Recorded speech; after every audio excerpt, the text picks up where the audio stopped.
অনেক দিন তো সিঙ্গাপুর থেকে দেশে আসলে জি বাবা, আত্মীয় স্বজনের সাথে দেখা সাক্ষাৎ করে আসলে ভালো হতো না বাবা? জি বাবা, আমিও তাই ভাবছি বাবা।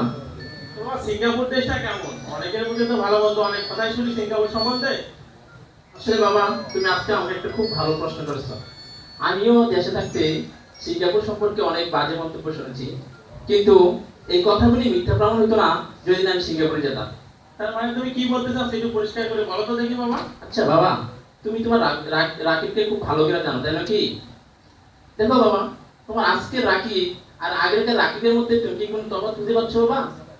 বাবা, আগে আমি নিয়মিত নামাজ না পড়ার কারণে আম্মু আর তুমি আমাকে কত বকাবকি করতে।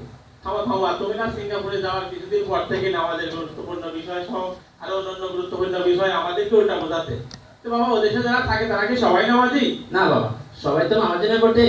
তবে বাবা, আমরা কাজের সাইডে গিয়ে নামাজ পড়তে অনেক উপরে তরফ করতে হয়। কেননা বস যদি দেখে বলে তাহলে আমাদেরকে অনেক বকাবকি করে। তোমার জন্য তো ওই পরিবেশটাই ভালো ছিল, যেহেতু তুমি নামাজ পড়তেই চাইতে না। তা তুমি তা না করে উল্টা নামাজের এত গুরুত্ব বুঝলা কি করে? বাবা, তুমি আমার কথায় কোনো কষ্ট নিও না।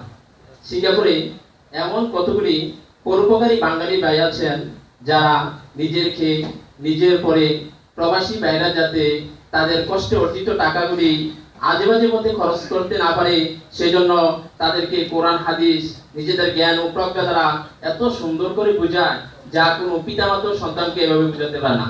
তবে তাদের কথাগুলি যে সবাই ভালো চোখে দেখে বা ভালোভাবে নেয় তা নয়। আল্লাহ পাক রব্বুল আলামিন সূরা আলার মধ্যে বলেছেন, ফাযাক্কির ইন্নামা আনতা মুযাক্কির লাস্তা আলাইহিম বিমুসাইতির। তুমি তাদেরকে উপদেশ দিতে থাকো, যদি তা কল্যাণ করা হয়, যারা ভয় করবে তারা এই উপদেশ গ্রহণ করবে, আর যারা হতভাগা তারা তা উপেক্ষা করবে। সূরা গাশিয়া আল্লাহ সুবহানাহু ওয়া তাআলা বলেন, ফাযাক্কির ইন্না ফাআতি যিকরা তায়াযাক্কারু মান ইয়াখশা ওয়া ইয়াতাযান্নাবু আল আশকা। তুমি তাদের উপদেশ দিতে থাকো, তারা তুমি যে একজন উপদেশদাতা মাত্র, তুমি কর্মনিরত নও। বাবা, তুমি না সিঙ্গাপুরে গিয়ে ইঞ্জিনিয়ারিং লেখাপড়া করেছো, তো বাবা এত সুন্দর করে কোরআন তেলাওয়াত তুমি শিখলা কবে, কখন, কি করে?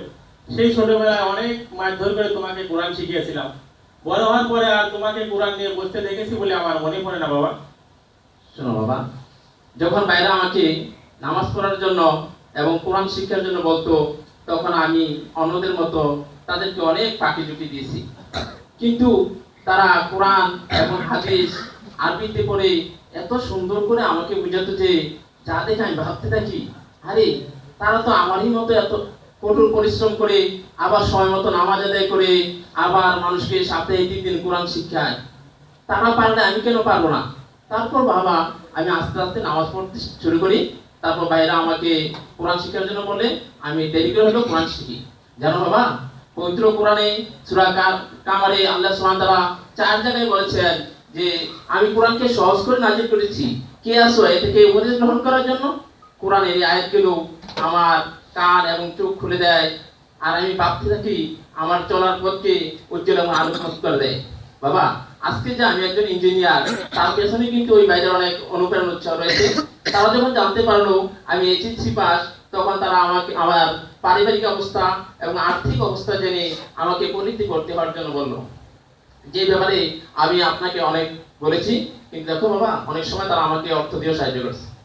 আলহামদুলিল্লাহ, আজ গর্বে আমার বুকটা ভরে যাচ্ছে যে আমার ছেলে সিঙ্গাপুরে যে দুনিয়াবি দুনিয়াবি শিক্ষার পাশাপাশি আখিরাতের শিক্ষা লাভ করেছে। এই জন্য আমি শুকরিয়া আদায় করি, আলহামদুলিল্লাহ। জানো বাবা, আমরা কোথায় কোরআন শিখেছি? খোলা আকাশের নিচে, রাস্তার পাশে। আজ আমি ওই কোরআন ক্লাসের একজন নিয়মিত শিক্ষক। আর জানো বাবা, ওই ভাইদের সাথে পরামর্শ করে আমরা সেখানে একটা ইংলিশ ক্লাসের ব্যবস্থা করেছি, যা দেখে না সিঙ্গাপুরের পুলিশ অত্যন্ত হেভি, তারা আমাদেরকে কোনো ডিস্টার্ব করে না। আর জানো, আমরা মানুষকে কোরআন শিখাই একেবারে ফ্রি, একেবারে ফ্রি। আলহামদুলিল্লাহ। বাবা, রাত অনেক হয়েছে, চলো ঘুমাই গিয়ে, আর বাকি কথা আস্তে আস্তে শোনা। ঠিক আছে বাবা, চলো।